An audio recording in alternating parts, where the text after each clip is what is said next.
Okay. Hello everyone, my name is Lexus. In today's video we're going to be installing a aftermarket head unit into the Lexus. I bought this from AliExpress back in March of 2023.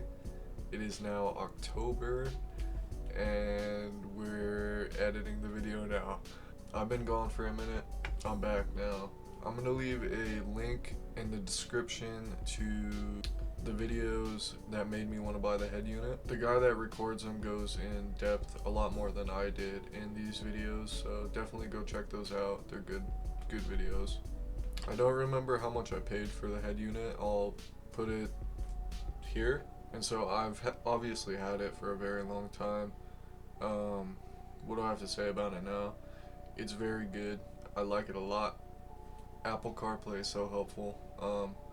Sometimes the audio disconnects, like you won't be able to hear your music at all. If that's the case, just go to your phone, delete the CarPlay. If that doesn't work, then you're gonna have to disconnect your battery.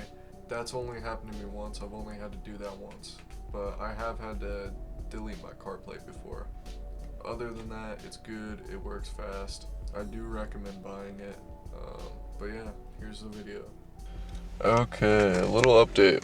You're gonna need to take these two trim pieces off here. You just pop them up down here and then you could pull them out. It's really simple. And then you got a bolt there, it's a 10 mil, and a second one there.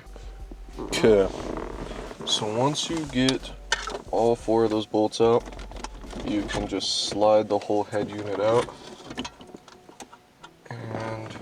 You're gonna have to start unplugging things, obviously, which this is not gonna be fun at all, man. This sucks. It doesn't look like too much, so let's get started. It didn't take too long, but it's all out. There's actually a receipt in here. Okay, so I've got the head unit installed. It's been like 3-4 days maybe. It sounds great. I'll show you guys more. I need to take it off because I didn't plug something in and now these buttons don't work. So I'm gonna fix that, and then also I'm gonna install the backup camera because I didn't do that.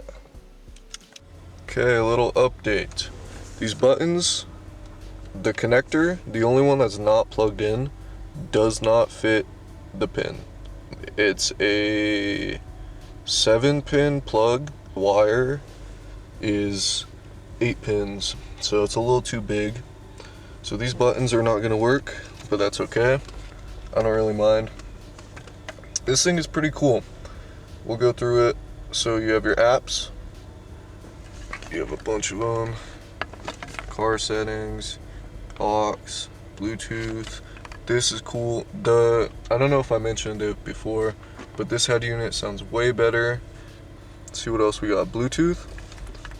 My phone's already connected. Okay. Anyways, you have your AC. It's all self-explanatory. Really just mess with it. CarPlay. So this one has a lot of storage and it has like 16 gigs of RAM or something like that, maybe 8. It was the highest RAM you could get, so the CarPlay works good. I don't need to plug my phone in. It never lags. It's really good. I'll show you once I get away from my house. So if you're CarPlay, you're gonna hit that, or if you want to find it in your apps, because it'll probably be in your app, it's T-Link, that one right there. Hit it. Here you go. I have Waze connected. Hit this, you get back. You have your apps